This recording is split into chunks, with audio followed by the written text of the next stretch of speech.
Now on to our first session with our Chief Economist, Daniel Knapp, who will present the CTV landscape in Europe.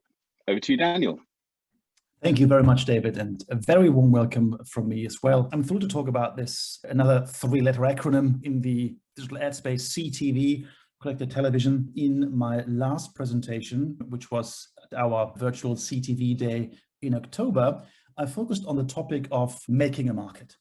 The key premise was that Europe is lagging behind the US in terms of CTV deployment, and that we as an industry need to come together to collaboratively build this ecosystem and take advantage of the opportunity that David has already outlined with a few statistics. Today, I do want to take the particular opportunity to say we are at the end of Q1, so there are new company reports being released, and we've also weathered through a very exceptional 2020. So taking those two things into account, the release of the first Q1 results, and also greater clarity on how the advertising world is navigating the pandemic and how it's structurally transforming on the back of the new emerging consumer habits, we have a bit more confidence in predicting how the CTV landscape in Europe might look like and shape a few of the contours. I will keep a fairly macroeconomic perspective. There's a vast amount of highly informative white papers on the topic, some produced by ad tech vendors, some by industry analysts, others by industry associations. And I won't go into all of those, but rather try to understand or describe what are the nuts and bolts of this ecosystem and what are potential levers of control that we have to carry forward this mission of making a market. As a recap, we all know that the world of television is rapidly changing, fundamentally. We see both on the SVOD and the AVOD side an explosion of streaming services. I showed this chart last time as well, and there was just when we talked last time, new additions. Google TV was launching in Europe. ITV in the UK was just launching its Planet V. We still had Quibi around, which now we've crossed out, but other services come to the forefront. Disney Plus, Discovery Plus, Peacock, many other services have been launched, and we're seeing rapid subscriber growth, just only a few, some like Peacock or Discovery, only a few weeks into the market, and they're already crossed around Peacock, around 15 million subscribers globally. So this landscape of television is changing a lot on this basis, but what does it mean for the CTV opportunity? One thing is clear, that the changes that we've been seeing in streaming, they seem to stick. There was a great question about whether consumption changes are going to be maintained when lockdown is being opened. And what we can see is that the pandemic has actually brought forward streaming adoption a couple of quarters or a couple of years. The Netflix results were just out yesterday or the day before yesterday. And what we can see is that Netflix actually had its worst Q1 since 2013, with only 4 million new net additions in terms of subscribers. But that was to be expected. That was priced into many analysts' estimates. What really happened and what is important is if we rewind and go back to the beginning of the year, where we can see grayed out on the left chart here, the massive spike in new subscribers in Q1 and in Q2. That carried forward streaming adoption and therefore already helped engineer customer or consumer expectations on how to watch TV, on what device, whether with ads, without ads, and so forth. And with all of this, I think this echoes another kind of macro trend we're seeing, that with these new subscriber additions everywhere in the subscription environment, we're seeing a clear inflection point towards a structural shift in digital, where in 2020 globally, for the first time, we saw the amount of OTT subscriptions in millions overtake those of pay TV. And while the days of pay TV certainly are not numbered, you can see that growth is anemic and essentially flat, and that the future growth of the sector globally, and there are always exceptions depending on local markets, highly different structures, but the growth is going to come from the OTT environment. That is also good news for advertising, as it drives a proliferation of new devices, and there's plenty of opportunity to advertise around content. Although drawbacks, we mentioned that as well in the last session extensively, that there are among consumers now expectations of ad-free experiences. There are other company results that we can look at to understand how much growth and how much appetite there really is in the CTV landscape since the last time we spoke. And just yesterday, the YouTube results or Google results were released. And it's just not just subscription which is thriving. The video ad bonanza, video ads here as a very broad proxy for CTV or what becomes CTV, it has heated up in Q1 2021. We all know 2020 overall for digital ads was better than expected.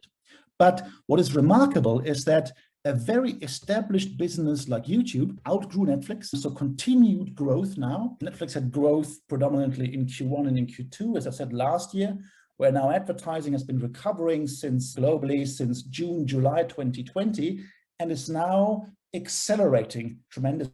It's remarkable that a large business like YouTube has a nearly 50% increase in ad revenue, and now around 1 billion hours per day of video streaming. Let's go a bit more into the CTV world, and we want to talk about Europe, but unfortunately it's predominantly US companies that are putting out actual numbers, not just audience figures and other kind of proxy metrics that we have in Europe. So if we look at the Roku results, we can see that the platform revenue, which is predominantly CTV ads, that this revenue grew at a double-digit rate despite the pandemic. There's something else remarkable here on the right side, that of course the streaming hours increased during the pandemic, but they actually continued to grow when lockdown was easing. If you look, for instance, into the boost in Q4. It's a bit of calculation, and what's remarkable is that the growth in hours, of course, it comes from new accounts being added, but also from more time spent per account. Account here roughly is a household. It doesn't come as a surprise that you can see that Q2 really had the high streaming hours per account due to lockdown, but we can see after a slight easing in Q3, a re-acceleration in Q4, and we expect this to be carried forward in Q1 as well. So great kind of macro indications from these results, company results, on the future of CTV. What we're seeing with all of this, Netflix, YouTube, Roku, and so forth, a global now, not just a local, a global competition for time between ad and subscription services. And what you can see here color-coded, I think really shows the breadth of services. Some are over-the-top native, others are kind of broadcaster or legacy native in a sense. You see in color-coded in pink, those which are free ad funded, in blue, those that are paid. So depending on the market, very different mix on which ones are paid services, which ones are free services. But you can see, again, national, local nuances, and particularly in Europe, very important for the development of our local ecosystem here. Many strong local players, but then also global competition, global players, which are in top positions across the region. And this competition is not only taking place between ad and subscription services, but also increasingly often on a single interface. And I think here you can see the choice that consumers have greatly on the Roku device with free services, relatively ad-funded subscription services, but then ad monetization on the right side here as well. So a very complex environment of consumption where free and ad services are, free and subscription services are competing for time on the same interface. Now we need to, I think, understand TV a little bit better to understand how is the CTV landscape going to shape up in Europe. Linear TV in Europe is going to, that's good news, recover from a 2020 decline, which wasn't as bad as we thought. It could have been much worse. And we see a rebound. It's not in all markets recovering the losses incurred completely, but it's a strong rebound. And if we look at some company results, kind of broadly, we look at the GroupM forecasts globally, television going to grow 3% in 2021. When we look at the top 8 listed broadcasters in Western Europe, so stock listed broadcasters, and look at early indications, we're now expecting around a 7% growth on average in full year 2020.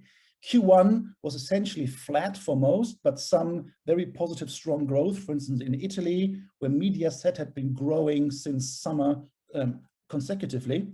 And we are seeing good signals for increased uptake in H2. Some broadcasters very strong, in particular due to the Euro Championship, the delayed one, which is hopefully happening this year. ITV, M6, Mediaset in Spain stand out here with an additional boost. But this is just short term. If we look at the US, which is a bellwether in some sense, not just we can't copy the US, it's very clear, but it's a bellwether in some senses, there's signs that the recovery may be short-lived. Of course, in the US here, we look at TV ad spend by quarter. We don't need to talk about 2020, it was bad. But look at what happened before. Actually, overall, we've had 10 quarters of decline before this rebound we had in Q4. So the TV ad market in the US was in a structural decline already before COVID hit. And the small rebound we're seeing is just some arithmetic rebound, not going to carry through into the future. And when we look at Europe here, these are the big 5 TV ad revenue aggregated. Indeed, we see that after a short rebound, TV ad revenue will structurally decline. Where shall all the brand spend go? It needs to go somewhere, online video, CTV, and so forth. So 2021, 59% of losses occurred in 2020, recovered. 2022, 79%. But that's it. It's not going to grow too much more. And apart from, and after that, there's going to be a structural decline of television ad revenue that includes broadcaster video on demand. Now, economic growth we know needs advertising. And this is in particular SMEs have shown this in 2020. And we can see if we look at a very macro picture, ad spend and GDP ratios, we can see that this is going to continue to grow. Good news overall for the ad industry as advertising potentially shifts up higher on the balance sheet for companies. They need advertising to grow. This is what the macro message of this chart is. But the drive has predominantly been digital and data and not television anymore. And this chart shows, in a sense, the end of a marriage that lasted for over 50 years. The marriage between the large big brands and mass reach television. It's still going to be there, but that marriage is overall coming to an end as kind of this holy alliance. Let's not be scared though, it's in part a definition question. TV isn't dead. Many have proclaimed that, and we, even as a digital ad association, should never say that. What we used to call television is on a structural decline.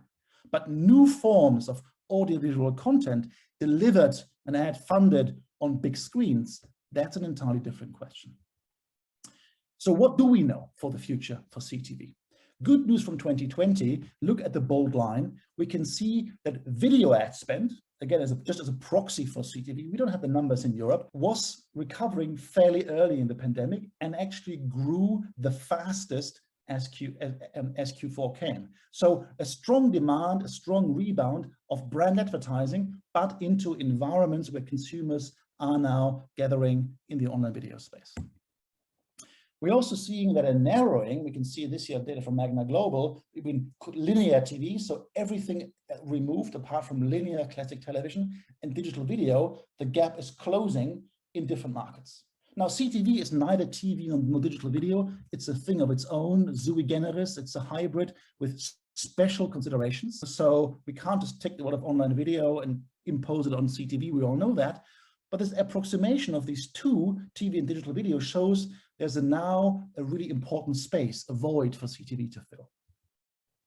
Smart TVs are becoming the default globally. We know that already, but Europe has been lagging behind. And some of the reasons why we haven't grown as much is that in many markets, we didn't have the addressable audience. So in Italy, for instance, CTV households are still fairly low at around 20%, but there's going to be a regulatory nudge in a sense. So Italy is giving subsidies to expand until June 2022, the DVB T2 new transmission standard transition to convince people to buy new TVs. So we should have, through political engineering in a sense, have a much higher addressable market in the future. And also the other regulatory landscape is changing. Here's a screenshot from a Xander report. It very well captures actually that there are local challenges or have been challenges into unlocking the CTV opportunity. But if regulation is being changed, if blocks are being lifted, the environment changes in Europe. Market by market often, not for the entire region, but it changes. This is good news for the development of making the market, of making this ecosystem. We see more and more views on that right now.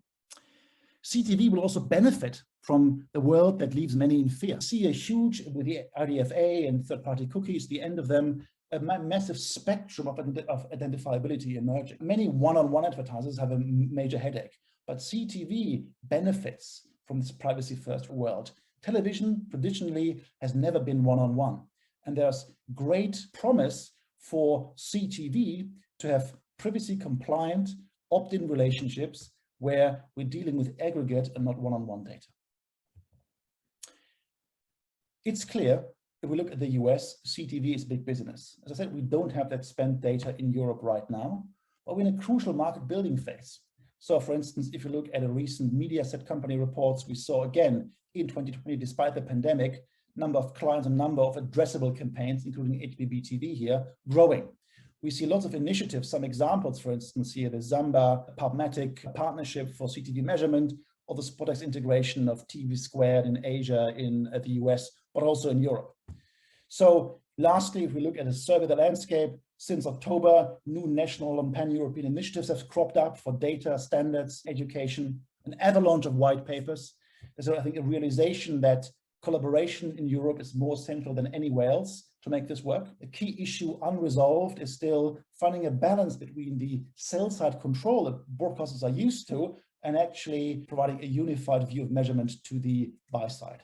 There's no winner takes all market yet. Again, good news for collaboration.